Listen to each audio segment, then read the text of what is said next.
তো আজকে আমি তৈরি করব জলপাইয়ের আচার। তো যে কেজি খানিক মতন এখানে জলপাই আছে, আমরা শুরু থেকে শেষ পর্যন্ত দেখতে থাকো আমি কিভাবে আচারটা তৈরি করি। তো এই আচারটা তৈরি করার জন্য আমার কিছু মশলা লাগবে, তো সেই মশলাগুলো আমি ভেজে নিচ্ছি। দেখতে থাকো আমি কি কি মশলা দিই। প্রথমে দিয়ে দিচ্ছি শুকনো লঙ্কা। শুকনো লঙ্কাগুলো একটু ভেজে নিচ্ছি। একটু ভাজা ভাজা হয়ে গেলে এরপর এখানে দেব দুটো তেজপাতা,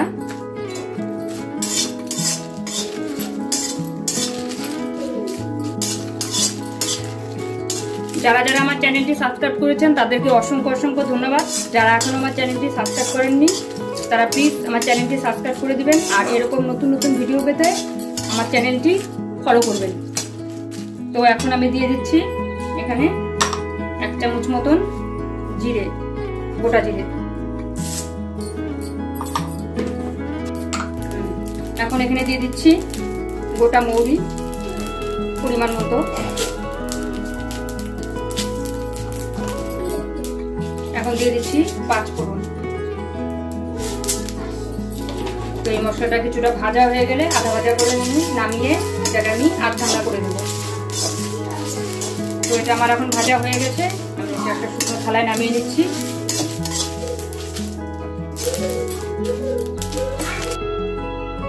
মশলাটা আমার গুঁড়ো করা হয়ে গেছে। তো আমি এখন দিয়ে দিচ্ছি কড়াইতে পরিমাণ মতন তেল।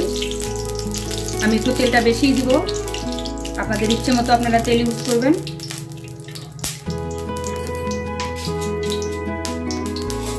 তো বন্ধুরা তেলটা গরম হয়ে গেছে, আমি এখানে পরিমাণ মতো দিয়ে দিচ্ছি 5 ফোড়ন। 5 ফোড়নটা একটু ভাজা ভাজা হলে দিয়ে দেবো কটা শুকনো লঙ্কা।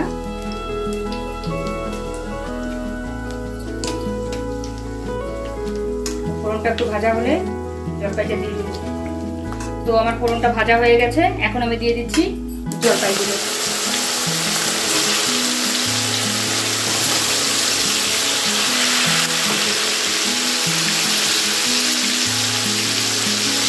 দিয়ে দিচ্ছি, ভালো করে তেলের সঙ্গে মিশিয়ে নেব। এই আচারটাতে কিন্তু আমি চিনি ব্যবহার করবো না, সেটা আমি যেটা গুড় দিয়ে করবো। আপনারা চাইলে চিনি দিয়েও করতে পারেন।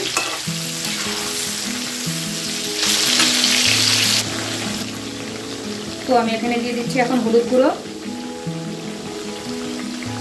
তো সামান্য পরিমাণ হলুদ গুঁড়ো দিয়েছি। তো এবার দিয়ে দেবো পরিমাণ মতো একটু লবণ।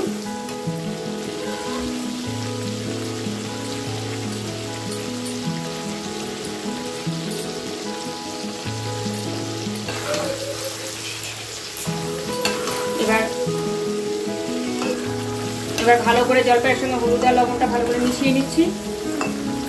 এরপর এটার মধ্যে দিয়ে দেবো গুড়। তো এই যে এখানে পরিমাণ মতন গুড় আছে, যেহেতু আমার জলপাইটা একটু পাকা পাকা হয়ে গেছিল তাই গুড়টা আমি একটু কমে দিচ্ছি।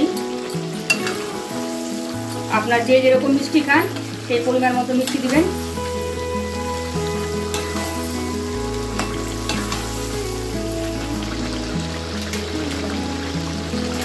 তো আমি এখানে দিয়ে দিচ্ছি সামান্য একটু লঙ্কার গুঁড়ো, কালারটা একটু ভালো আসবে।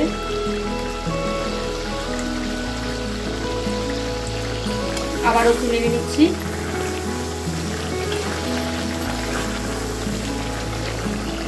তো এই আচারটা আমি গোটা গোটাই করবো, এটা আমি ভাঙবো না। আপনারা দেখে বুঝতেই পারছেন জলপাইগুলো আস্তে আস্তেই আছে। তো বন্ধুরা আমি কিন্তু জলপাইটা সেদ্ধ করে নিইনি, যেহেতু আমার জলপাইটা পাকা ছিল। তো আপনারা যদি চান কাঁচা জলপাই হলে সেদ্ধ করে নেবেন, তাহলে আরেকটু অন্যরকম হবে খেতে। তো বন্ধুরা আমার জলপাইয়ের আচারটা প্রায় হয়ে এসছে, আর কিছুক্ষণ নাড়াচাড়া করে আমি ভাজা মশলাটা দিয়ে একবারে নামিয়ে নেব। তো বন্ধুরা আচারটা আমার হয়ে গেছে, এখন আমি গ্যাসটা কিন্তু অফ করে দিয়েছি। অফ করা অবস্থায় আমি ভাজা মশলাটা দিয়ে দেবো। তো ভাজা মশলাটা আমার দেওয়া হয়ে গেছে, আমি একটু ভালো করে মিশিয়ে নিচ্ছি। গ্যাসটা কিন্তু আমার অফ করা আছে। তো আচারটা আমার একদম রেডি। এখন আমি কড়াই থেকে এটাকে নামিয়ে রাখবো।